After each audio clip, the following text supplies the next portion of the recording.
is Emma Narayanan, and I am the lead pastor of Avant Life Church here in North Vancouver. My husband and I, Ben, moved here 3 years ago with our 3 children, with a distinct call from God to become Canadian and plant a Canadian church. I find it a real honor that I have been given this opportunity to represent the Canadian voice in my Australian accent, and for that I want to thank the ARC lead team, Pastor Brent, and all of the team for this opportunity, and I pray that it blesses you. In the book of Samuel, we see the story of this shepherd boy, David, who becomes king over Israel. And in 1 Samuel 17, we have this epic face-off between David and Goliath, who is this Philistine giant that has come up against the Israelite army. And in 1 Samuel 17:47, in the moment between Goliath and David, in the middle of this face-off, David makes this declaration. He says, "It is not by the sword or the spear that the Lord saves, for the battle is the Lord's." Later on in 1 Samuel 18, we see King Saul and his son Jonathan's approach to David post this statement. And it says this: "From that day, Saul kept David with him and did not let him return home to his family. And Jonathan made a covenant with David because he loved him as himself." Throughout all of Samuel, we see how Saul operates as king of Israel. And it's done through insecurity, it's done through deceit, it's done through control. Saul's response to David's faith was to keep David close to him. It was a thing of control where he needed to keep David close so that he could keep an eye on him. But the thing is, when control gets you what you initially want, then you have to live by the bondage of what it costs. See, Saul sought to manage David. He kept him physically close to him so that he could see what this man was really like. And what did he find in David? He found a man after God's own heart who had integrity and who had the favor of God on his life. When Saul saw David's great faith, he was filled with jealousy. Why? Because of the faith that was lacking in Saul's own life. When control comes up against faith, control is left drowning, yet we still seem to hang on to control as it crashes over us wave after wave as we try to catch our breath.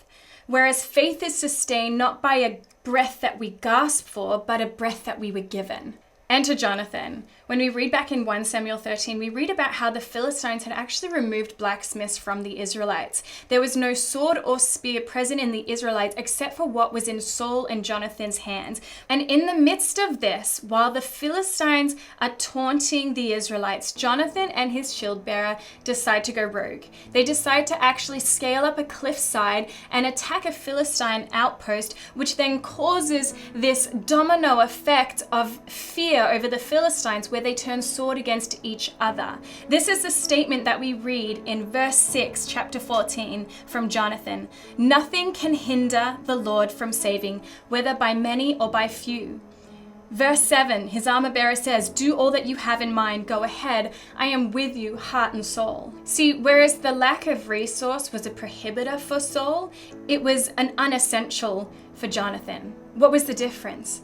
Their level of faith. See, when there's a lack of faith, the enemy tries to cast your eyes on the pile of logistics, what leaders you don't have, what finances you're lacking, what education you had growing up. The logistical pile is massive, and it's so easy to get distracted by it and to set our hearts on that. That was Saul's disposition. Yet here we find, in a moment where the Israelites were literally out of hand of weapons, Jonathan has this great faith statement that is followed up with a great faith action.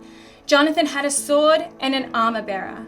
What was in his hands didn't determine his victory. It was the faith in his heart and the declaration of that faith that saw him through. See, when faith empowers us to achieve all that is impossible, we get to live in the freedom of that faith.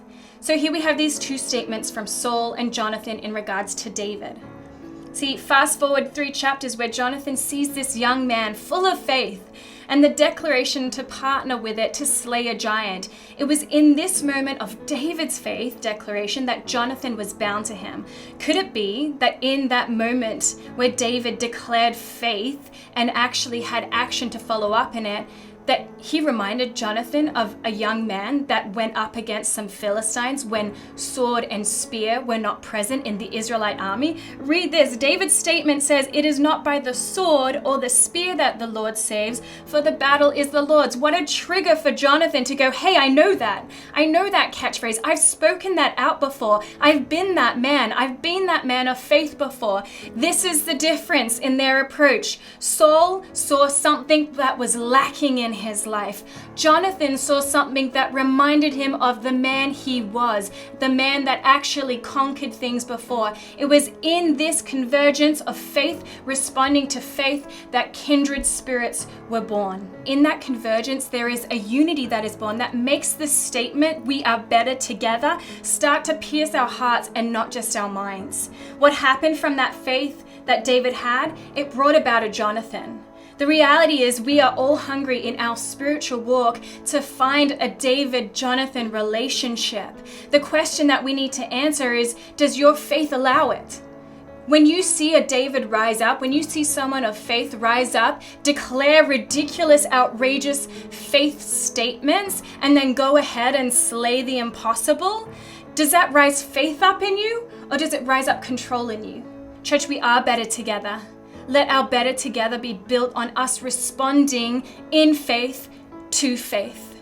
Church, I hope that this has encouraged you, that in the declaration of great faith, you respond with faith, and you respond with faith with the empowerment of what God has given you to give to someone else.